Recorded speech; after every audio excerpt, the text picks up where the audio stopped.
Directly to my right here, Steve Key, who is Group Head of Strategy Reporting at SIU.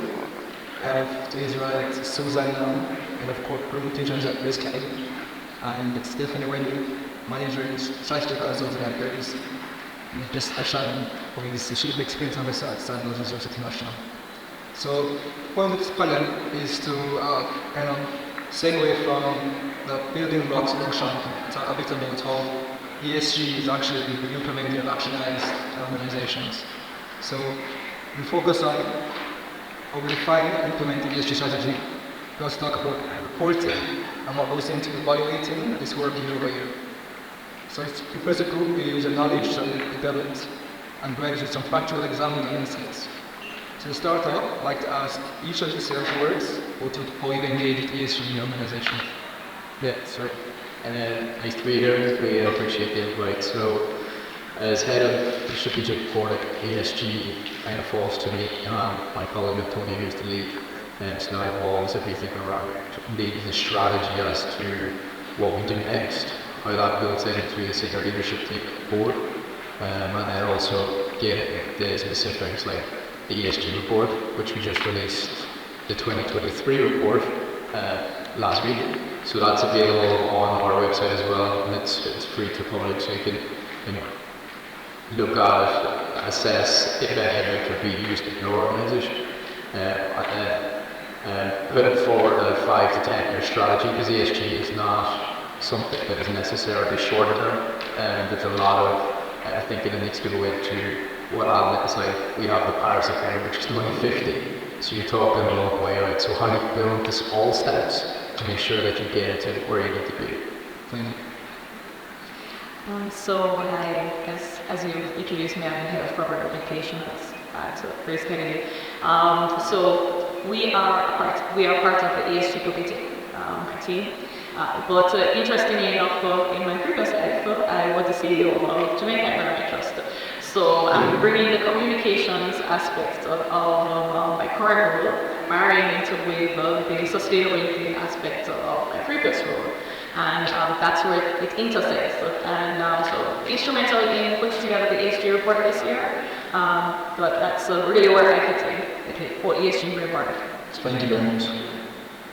Yeah, so me and ESG, it was really a natural progression for me. So you had introduced me, I'm a consultant, focus on strategy and PwC.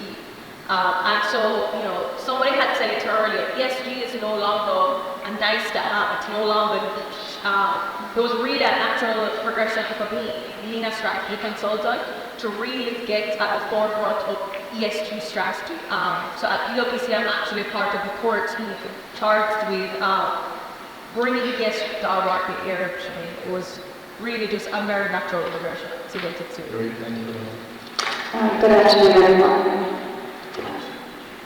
So in my role as Chief Experience Officer, I think about all things experience for our guests. So one of the things that we need to be doing on resort every day from a guest perspective and also an employee perspective, but also looking into the crystal ball and saying, what do we need to be doing 3 years from now, 5 years from now, both at an individual resort level, so we're looking at building a new property, what are the things that we need to consider doing, but also as we're looking to retrofit. And so ESG is clearly a very natural component across all of those things.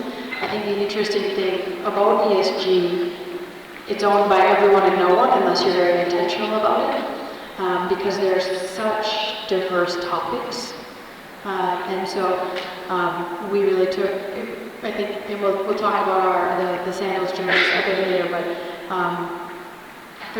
we decided we needed a home for the coordination while all of the activities has to be dispersed everywhere on all of our team members. And so we think about it from, in my team and my world, what are the new things we can and should be doing to push the envelope to further ESG across the entire organization.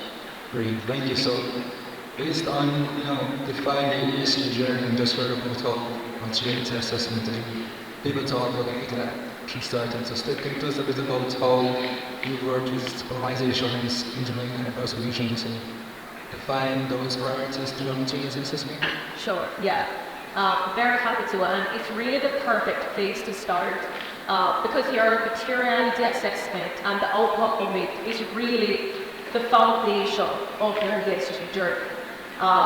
And really thinking it through and really getting into it and really defining your priorities is what you build up throughout it, all the way to ESG reporting. So getting that right is really, really important. So when we talk about materiality assessments, I like to think of it in 4 building blocks. So 4 steps that we need to take to really complete a robust materiality assessment. So the first step is research. Lexi said it earlier. She said an alphabet soup of acronyms, so the GRIs, the SASBs. This is where you start. So really doing in-depth research about what is going on in your space. So based on your industry, based on your geography, based on your stakeholders, what are people caring about? And we're starting up a blank slate here. That's the purpose of a materiality assessment. Where do we go? In the universe of ESG, what do we prioritize? And so this is where we start. It's a whole host of just research and figuring it out. So the alphabet soup of acronyms, you start there. What are they saying? What are they prioritizing? What are they saying that me, my industry, should be caring about? We want to look at what your competitors are looking at. What are leaders in the space looking at in their industry? What are they prioritizing? Sure, regionally, but also globally. What are they saying? Entities like the World Economic Forum, what are they saying is the outlook for the next 5 to 10 years? What are the topics that they're prioritizing? And from this, you're going to create a long list of ESG topics. So this is our first step. We're creating a long list of what could matter to long enough, we're capturing enough under the E, the S, and the G. This is our first step. The second step in a materiality assessment is really engaging your stakeholders. And Ali did a fantastic job going through this earlier, so I will really just reiterate, but engaging your stakeholders will be really important. So, and this means internal and external. So we're talking your employees, your senior leaders, your customers, of course, your shareholders, your suppliers, your vendors, and getting their feedback on what should matter to me. So as company A, let's just call me company A. What do you think as our most significant stakeholders should be important to me? So usually this engagement is done through a survey. Ali had mentioned that you can also do interviews to get a little bit more perspective from maybe some of your senior leaders, some of your key external stakeholders. And so you do this to really get, let's condense this long list of ESG topics. And let's start to hone in what should be important to me, what matters based on who I am as company A. And so from here, so that's 2. We said we have 4. 3 is where you develop your materiality matrix. So Ali again had mentioned that earlier, I'm just reiterating. And this is where you really plot those key topics that float to the top based on your stakeholder engagement. So the top right quadrant, if you're following me, of your matrix, those will be your key topics based on your strategic perspective as well as what matters to your stakeholders. And so you'll have your matrix, this is great, you'll have your floated to the top key topics, and then we add a 4th building block at this point, and this is the layering on of the strategic perspective of your company. So we're not going to just stop at the matrix at this point. We need to overlay your strategy, your corporate strategy onto this matrix and say, does this make sense for us? In our context, what we have strategized, our legacy projects that we've been investigating for years, does this align with our strategy? Because the last thing that we want is to have an ESG strategy over here and your corporate strategy all the way on the other side. You're setting yourself up probably to failure doing that. So ensuring alignment at this point and really holding it on your key topics through this strategic lens is the 4th real building block of your materiality assessment. So once you've gone through that, you're well on your way. So that sounds exactly like what GK has just undertaken. So Susan, can you tell us a bit about what was that like? What are some of the insights you gained from going to that experience by first mapping these priorities and then going ahead and of course step into some aspect where we take those priorities and then adapt them to what GK has been doing for the last 20 years? Sure. So I'm going to just start by saying a bit about GK's ESG journey. So we actually started with an ESG statement. That's what we released first. So that was a part of our annual report last year, 2022. And that had minimal stakeholder consultation, I would say. And so one of the interesting insights that came out of the materiality assessment was that we were on the right track, right? So we were really happy to find that a lot of the things that we had included in that ESG statement last year, our stakeholders really cared about them as well. So we had really good insight into what they cared about and whether they were internal stakeholders or external stakeholders. So that was an interesting insight that came out of the exercise. Another interesting insight that came out of the exercise too was the difference between what an internal stakeholder cared about and an external stakeholder. Right? So there were material topics, so those key topics, as Stephanie said, that everybody would agree on, right? Things like data protection, responsible products and services. And so those formed our material topics, right? So things that we knew definitely have to be a part of our ESG strategy because we have like a common grounding. But where we started to see some divergence was in the business imperatives, right? So those kind of segmented topics. So we found, for example, that our internal stakeholders were much more concerned with things like community investment, whereas our external stakeholders were concerned with environmental issues, sustainability, decarbonization, climate change, those kinds of things. The great thing though is about Grace Kennedy is that because we had this ESG statement and we already had started thinking about what are some of the imperatives for our business, what we saw as integral, whether it was related to how we already operate within the business environment, within the society, or whether it had to do with regulations that we see coming up the horizon, is that we were able to incorporate some of those business imperatives as well. So we didn't have to choose necessarily between community investment and the environmental issues.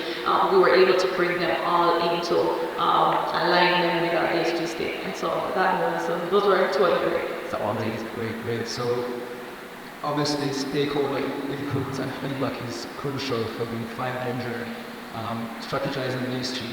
This can take us a little about how stakeholder input and feedback has informed standards and so far really reacting to every right now.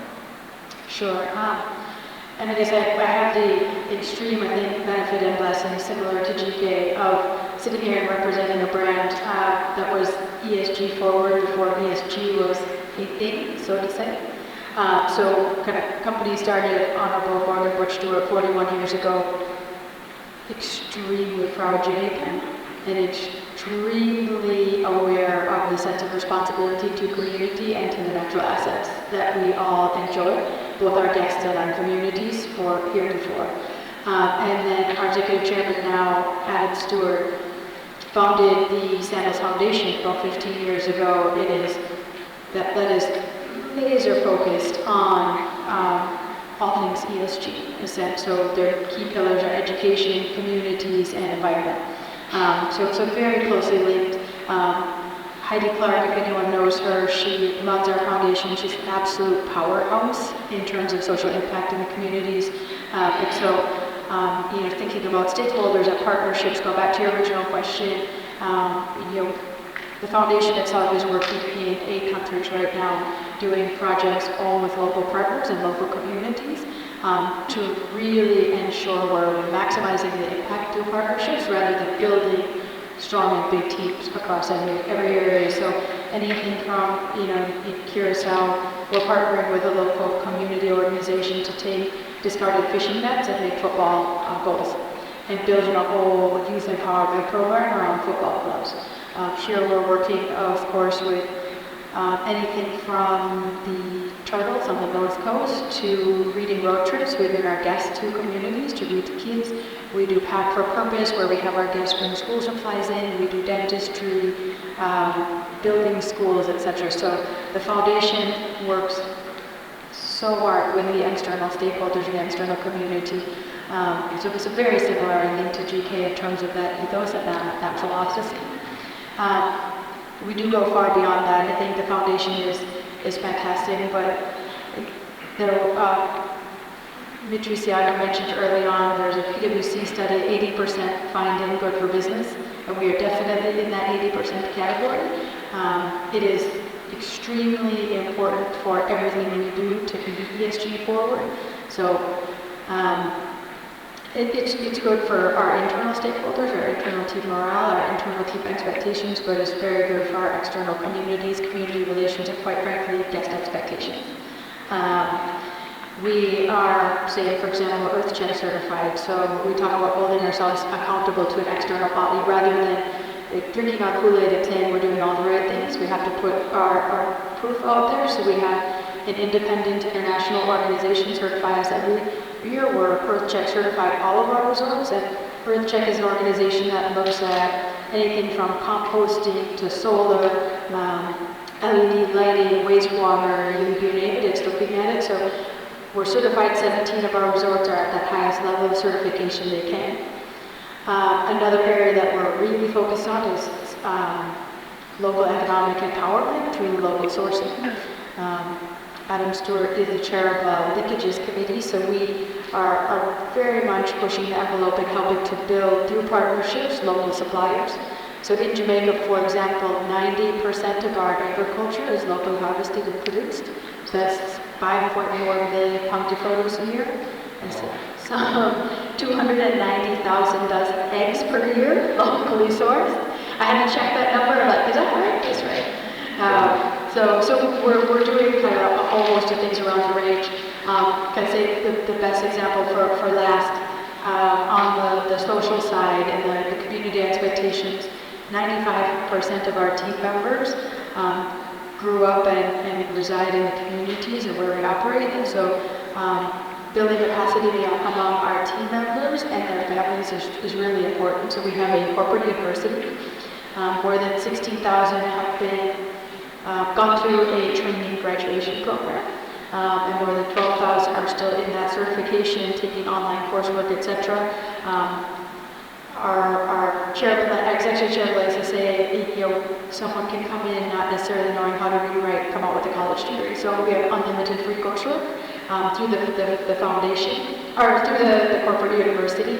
And I think part and parcel of that, looking at the family aspect, we're starting to even build nurseries and early childhood education centers for our team members and their families, so that when they're at work, they don't have to worry about their kids, and they have a safe space to learn and grow. So focus on that community building and social aspect as well.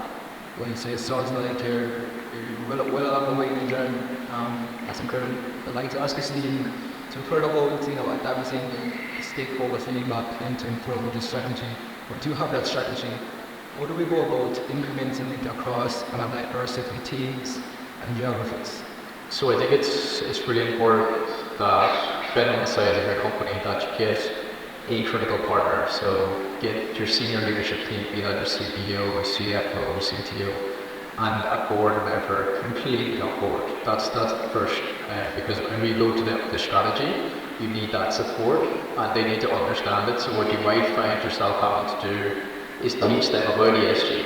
So our board, for example, we're given through what is ESG, and whenever we've been presenting it, we would also break down, this is what your market is, kind of like the question we started today with what is ESG, and then summarize different parts so that they're aware of what we're actually talking about, what we're going to go into. So that would be the first step.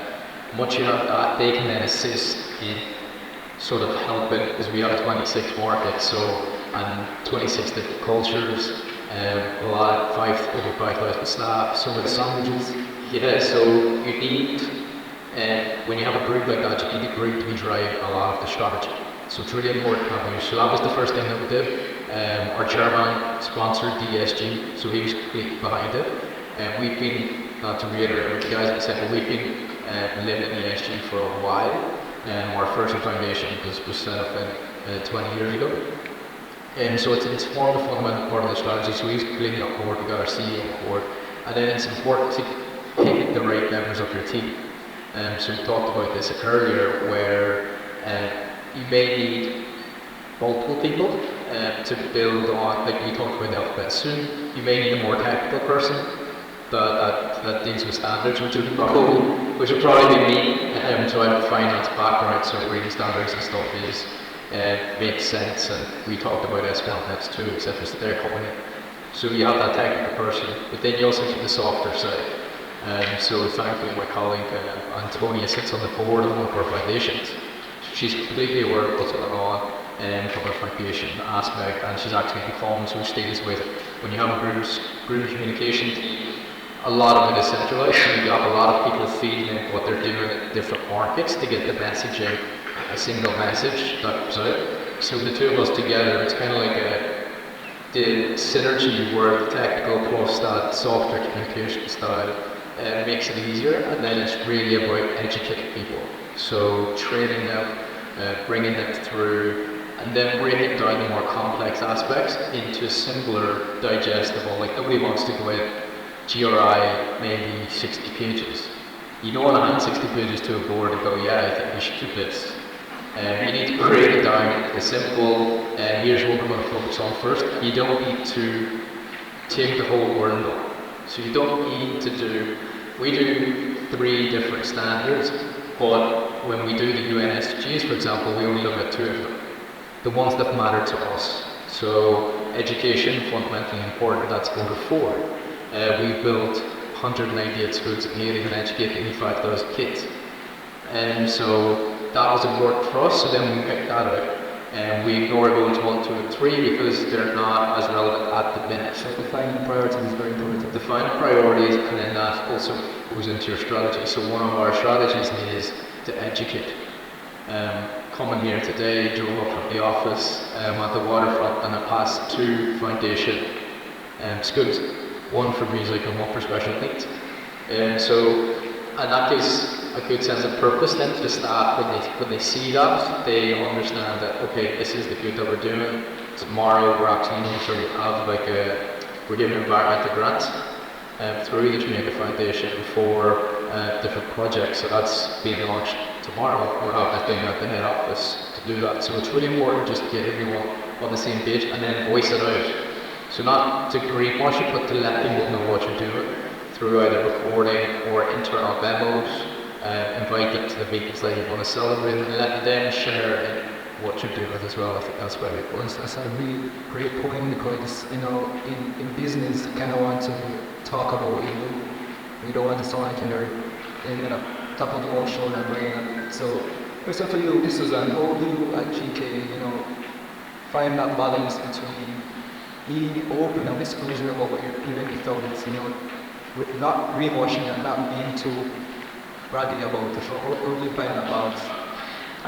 Yeah, great question, Isaac.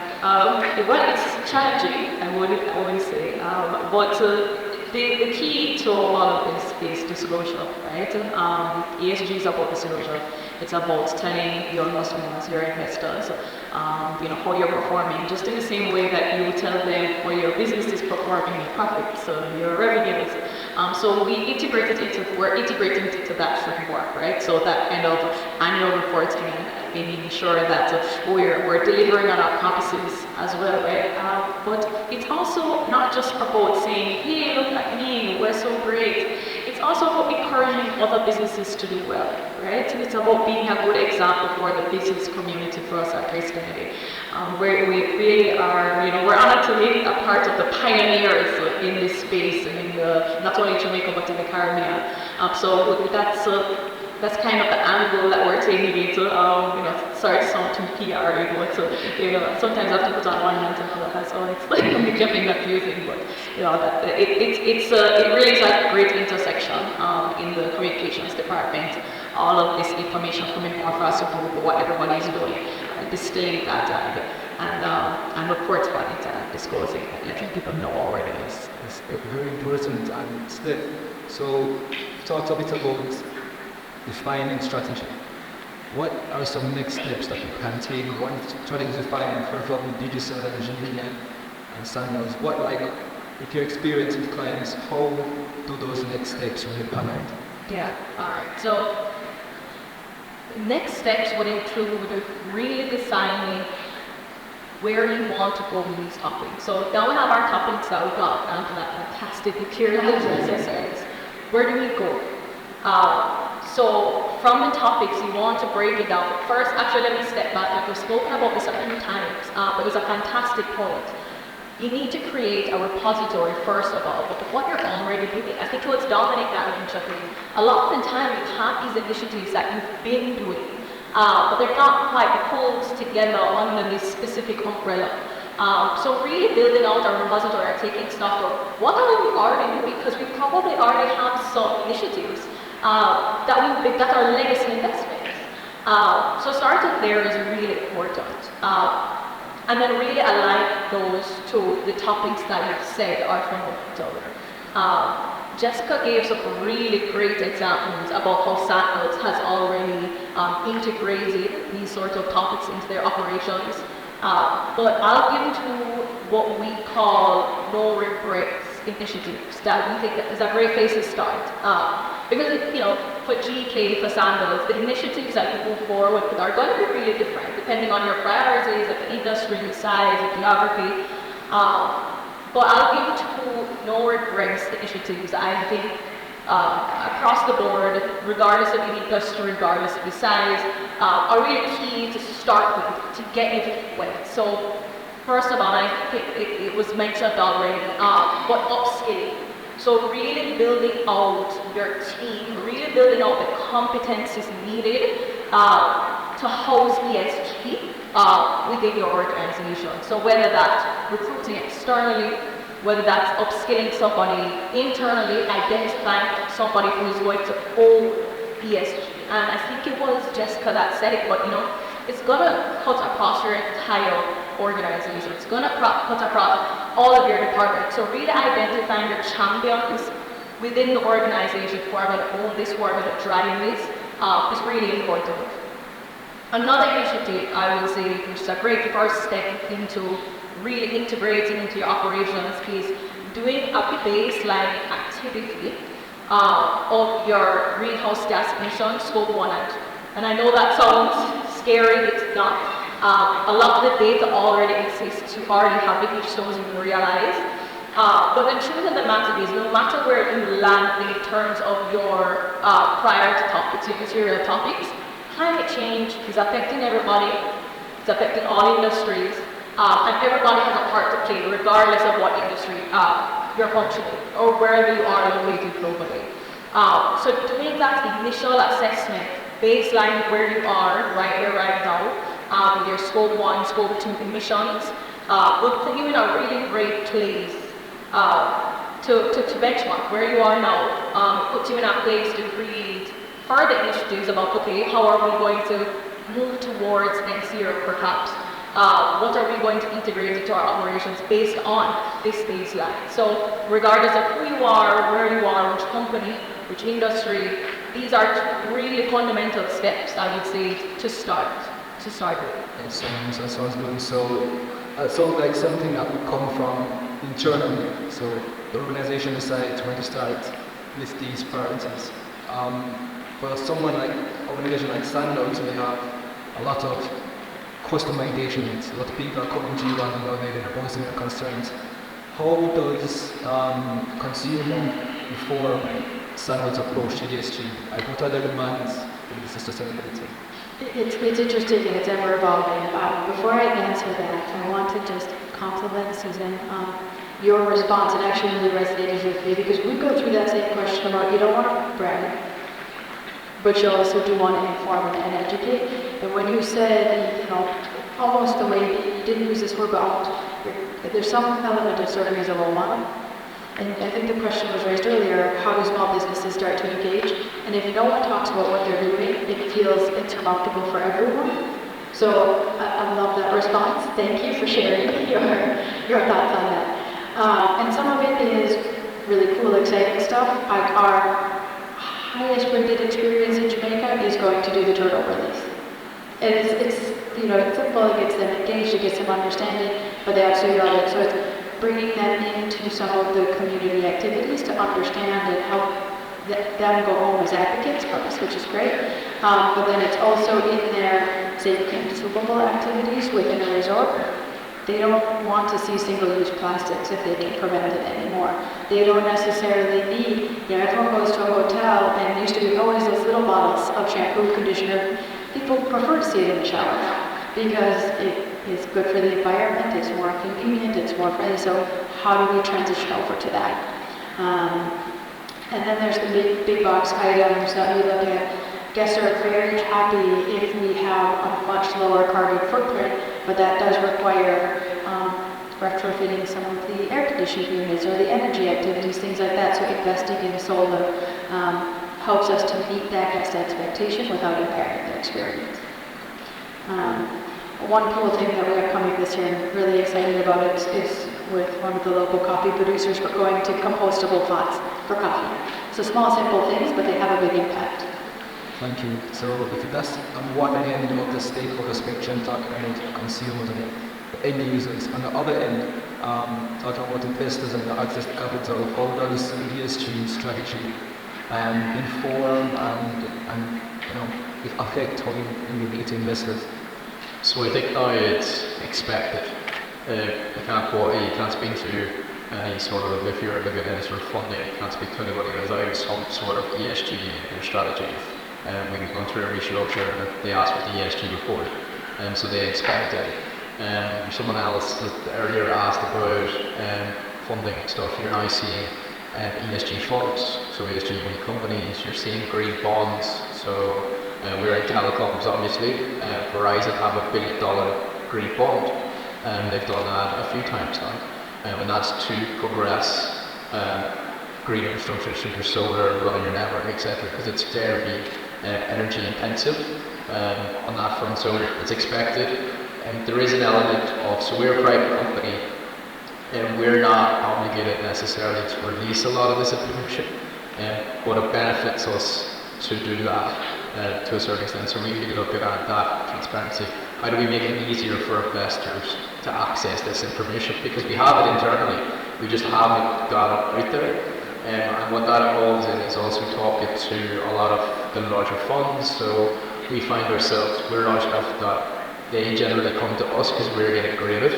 And then it's about us trying to correct what they may have misunderstood or don't have access to. And sometimes, for example, they don't always think the digital route with the digital foundations. So one of the things that we've had to do is point them, here's our digital foundation, great work that we do on that social, and it's strongly linked to the digital group. So when we go into those types of discussions, it is very important to get that. And they also want rigor, so that's where the standards then come in to show that you actually have went through a process and they can standardize that across companies. Because if they're comparing digital to, say, a flow or across industries to a Sandals or a GK, then there needs to be some common level of understanding about what you're going to release. And then how you're going to measure certain items. We talk about scope 1 and scope 2. There is methodologies to do that. I would encourage everybody not to get turned off by the standards. The first time to read them, do not. So we did this recently in our report. So we did our previous report, our first report. We realised that we were weak on environment.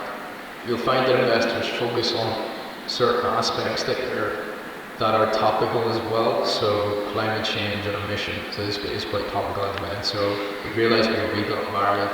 So then our strategy then was, let's address that. So we released the climate report where we committed to net zero by 2050. And I'm planning in place to do that adds credibility to what we're doing. It's not just, okay, 27 years from now, we're all of a sudden going to be net zero. What's going to happen if we have 2027 target, a 2035 target, 2050 target? And then measuring that based on standards makes the investor go, okay, I don't understand this. And were anybody to question where our number comes from, we can always refer back to, well, here's the data, here's how we calculated it.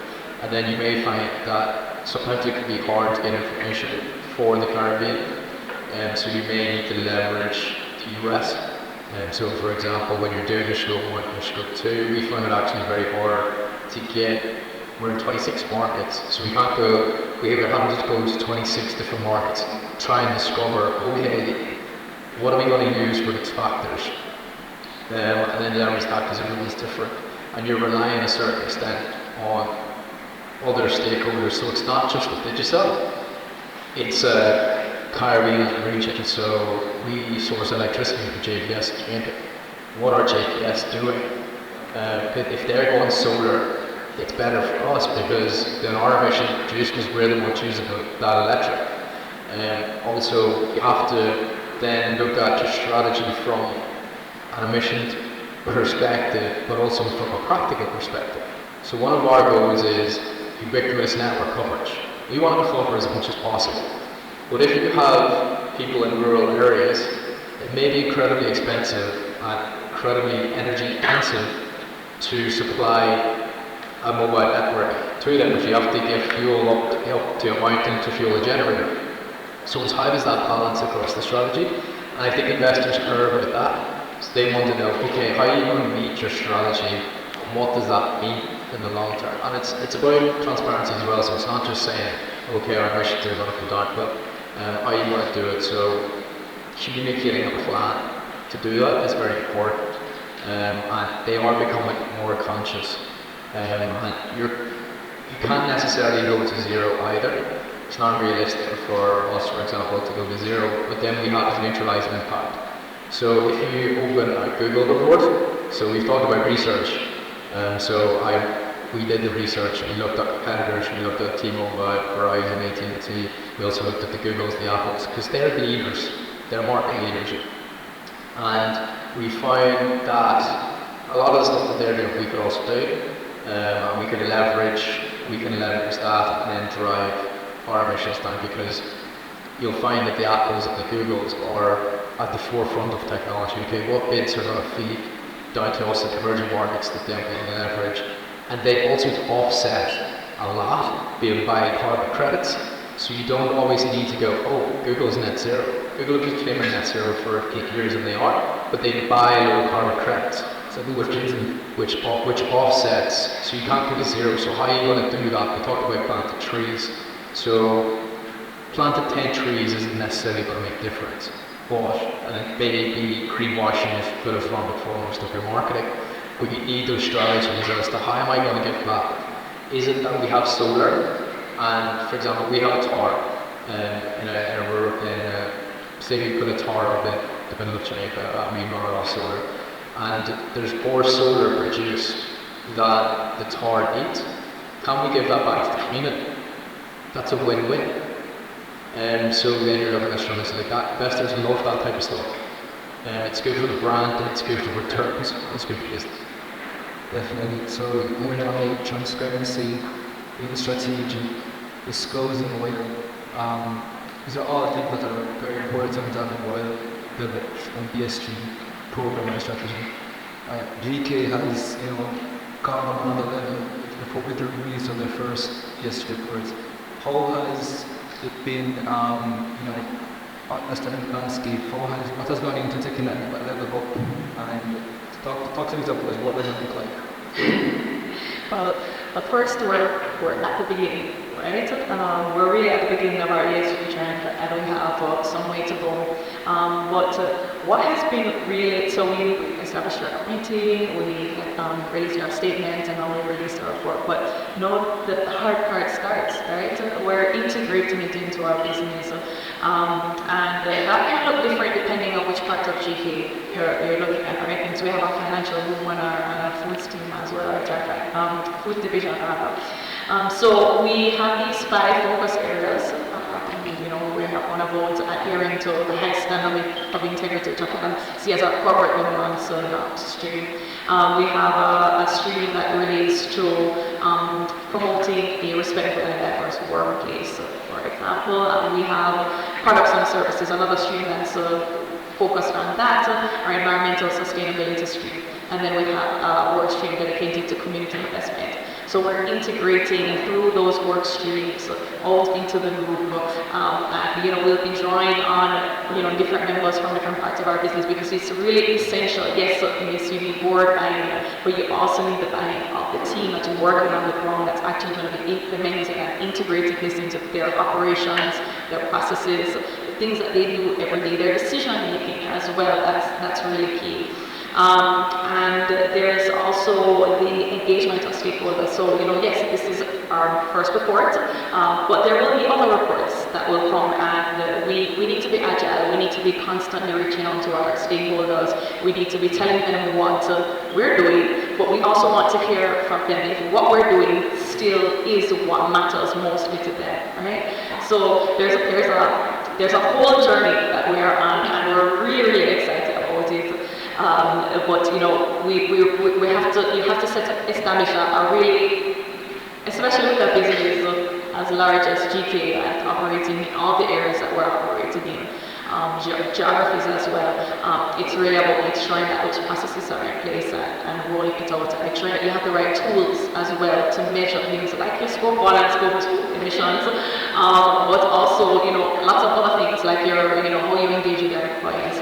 And ensuring that all of those reports, all of that information is coming into a central location so that you can report on it and track your progress. Thank you, Ms. Shirley Warrington. Take a step back, you're looking into the future. Can you talk to us about some trends you see emerging, whether it be in the Caribbean region or wherever? Sure. So I'll start by saying that we're at a very embryonic stage within the Caribbean, within our region. It's been said before, and I think it's pretty widely understood. We're at the beginning, GK is one of the leaders, and this is their first report. So setting the stage for that, we're in our embryonic stage as a region. But some trends I would say that would be useful for businesses to look out for within the Caribbean. I'll start by saying stricter requirements from vendors and suppliers. So it was mentioned earlier, but fine, we're at our embryonic stage here in the Caribbean. But if you do business cross-territory with companies in Europe, with companies in the US, Canada, they're starting to implement a lot stricter requirements for people that they do business with. And this gets into scope 3. So I won't bother getting into scope 3, but it touches upon basically, what your downstream and upstream partners are doing. And so this is where they're at on those territories. They want to know that the people that they are doing business with are acting in a way that is, upholding ESG principles. And so keeping an eye out at what your suppliers are required, what the vendors are required, foreseeing what could be coming in terms of regulation. They are territories that could sort of trickle down in that way to us here at the Caribbean is going to be really, really important. Another trend I have mentioned it already, but it really is a trend, upskilling, getting the right knowledge within your organization to drive this across the course will be really, really, really important. And something that I am seeing, that we are seeing companies starting to really be like, okay, let's get this knowledge in-house and start to figure it out. So that's a big trend as well. And one more that I'll mention, that has come up already, but financing opportunities. So I'm within consulting, but colleagues in the field speak about, the green financing, the green funding, and preferential interest rates that come about. And there's no way to avoid it. Their clients are coming to them about it when they're going out for funding for their clients. This is important, but these preferential rates and this green financing does not come without, again, showing the proof of what you're doing as a company. Being able to get this preferential funding will come with those stricter requirements. So if this is an industry, an area that you're in, something that you need, it's definitely something that you need to keep your pulse on. And I'll add one more. We're not quite there yet as a region, but I think it's really important for companies in our space just to keep a pulse on the regulatory evolution. So we're not quite there yet, but I wouldn't say that it's miles away. I think it's something that all industries should definitely keep a finger on within our region as well. Thank you. So sticking to the theme of distinction, just can you tell us a bit about what standouts as these two and some plans you're looking forward to for the ESG in the future? Well, I guess first we have a lot of things in store, but a lot of it is anchored around what are the industry trends that we're seeing, so I'll talk about kind of both.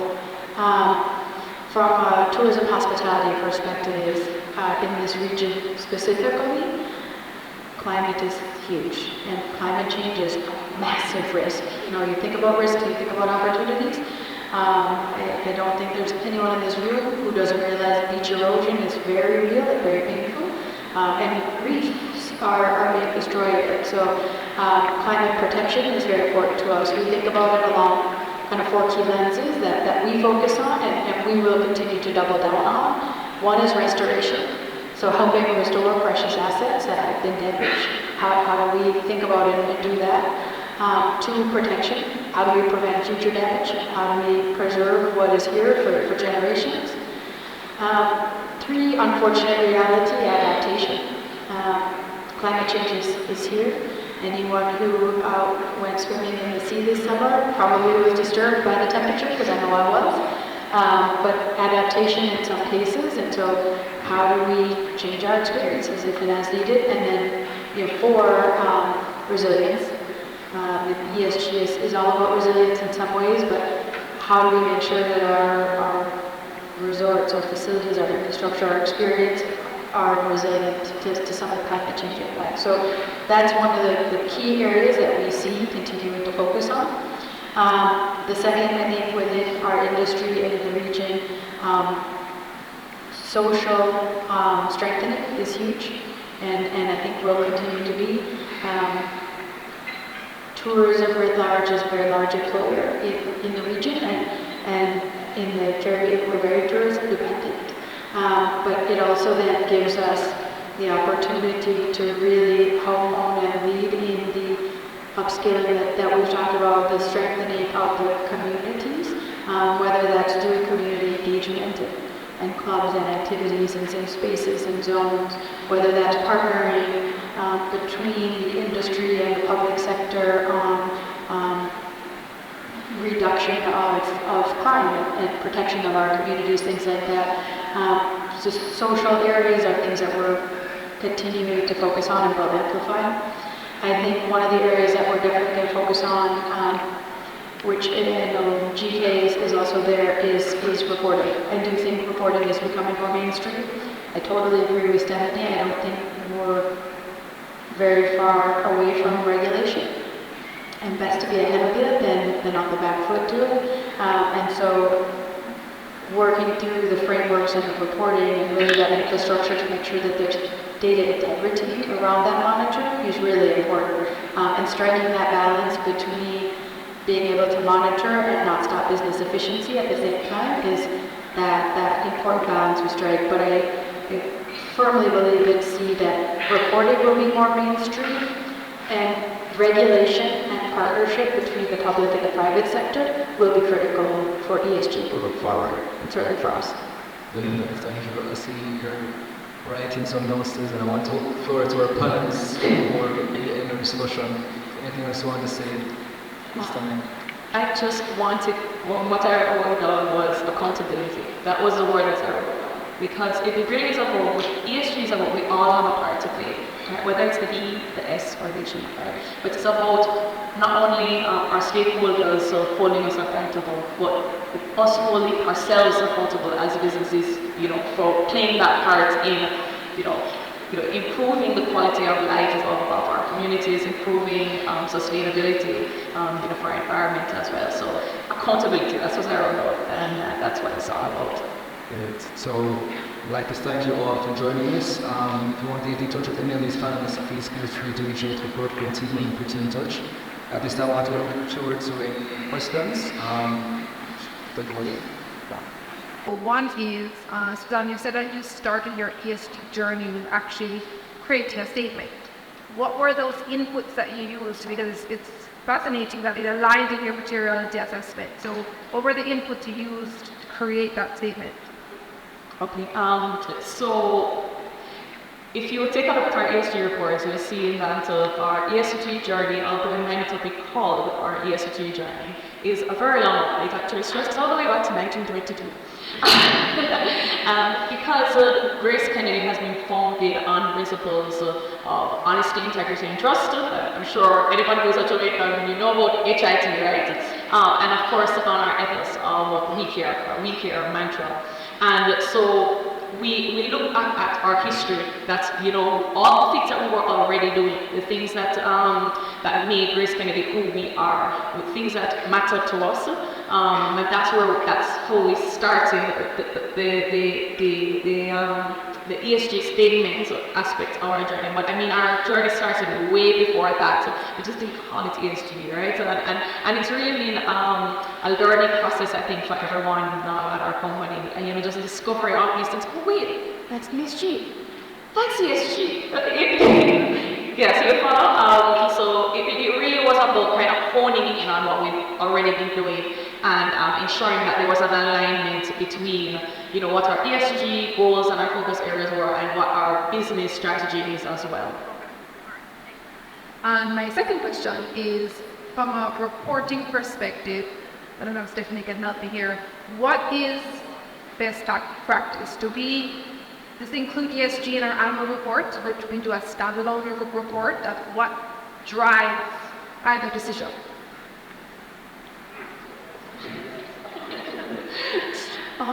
Best practice. I mean, I got a great question actually. I want to answer it here. I mean, we started we've done a separate ESG report for now, but as I mentioned before, it's important to be agile, right?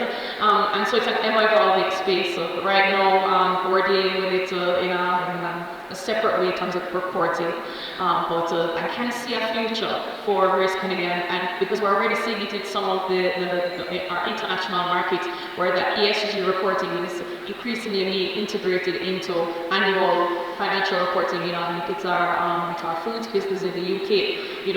As a part of their annual reporting, they're also being required to report on Scope 1 and Scope 2 emissions. So it's an evolving space. So I think it largely depends on where you are in your journey, how robust the course your reporting is going to be. So whether you want to do it as a whole standalone or whether you want to integrate it, I think it just depends on where you are, and that thing's going to continuously evolve. One thing I would say, because you used the term best practice and it perked me up, is that from ground zero of your reporting journey, frame your mind around, is this auditable? Right? So, when you're not ground zero and you're starting to report it, you're not necessarily at that place yet where you're thinking, auditing, this is going to be audited like how my financials are audited, but building your data structures and your systems around being auditable is extremely important. So when we speak about best practice, this is definitely something you want to start thinking about when you get to the place of reporting. You may also want to consider confidentiality. So we chose to also segregate the two, and companies like California choose not to and integrate it together. If you're a private company, you may not want to put your financials out there, so it may be in your best interest to separate them. And if you're publicly listed, you may have financial information around salaries, like your board, etc. in here, that you may not want to show. So by segregating and begin to publish your report, your ESG report, and say, look at all the great things we did, by keeping your financials separate. If you're a BLC, the information is probably already out there, so it's easier for them to combine it. So that's just one consideration I should also provide. To kind of on to the benefits of segregating, depending on how many countries you're operating in and if you're scaling and growing, you may have local reporting requirements, which are separate and distinct, and if you have them separate, you can parse out the differences. Let's see a question over here. Good afternoon, Teresa Taylor here, Credit to Risk Operations Manager for GA. So it has been a very enlightening discussion. One of the things that, so JB, we recently did our policy last year against and we have launched more training program to train the team how to go about innovating credit reporting processes and the project engineering processes. And we are in the process of trying to create a grievance addressing system. So, as you can well imagine, for a financial institution, they have cases where we're funding projects, and we need to double check to make sure that none of these projects are create environmental sustainability issues. And of course, with all of what is going on, with the large constructions and so on, that is very likely to happen. So we have been very vigilant, especially since the year has commenced, to see how best we can align with our creditors to ensure that we are moving in a more sustainable direction, which is far more expensive. So how can we go about implementing one? A good grievance process, so that when persons complain about some of the encroachments, we are doing it in a way that is sustainable and fair and affordable to the creditors. How has that worked out for you? How can you help us to establish that leg of it? Because that's where we're at. And I am tasked to ensure that it is done. So, Roman, from a digital perspective, so we do a lot of infrastructure projects. So we will have like fiber is classed as hazardous material. So we face this on a daily basis. We are large enough that we have a health and safety team. So first is to get the policies out there. Make sure your guys are trained up, make sure they know exactly what they're doing, and if there is any occurrences, that there's steps or playbooks that they can follow. So what do I do if I make a mistake? Or, for example, a guy may be digging fiber in the road. What happens if he gets hit by a car because there's traffic going past? There needs to be steps in place that you need to assess what the risks are. ESG is good for this as well, like assessing risks. It's one of the good parts of it. And then also open it, we have a whistleblower policy. So an employee may not want to raise it if their managers tell them, hey, don't wear that hard hat, or don't hold that ladder for this guy climbing up this telegraph pole. He may not want to raise it to that manager, so what is the escalation where he can take that? What is the policy for that? We find it best if you allow it to be anonymous, because then that kind of puts a level of protection. So ours is anonymous. There's a central email address that we have that only certain individuals have access to. So for example, our company secretary and our audit committee chair. So it's very senior and it's taken very, very seriously. Then we also measure the instances, how many instances or how many issues are we having.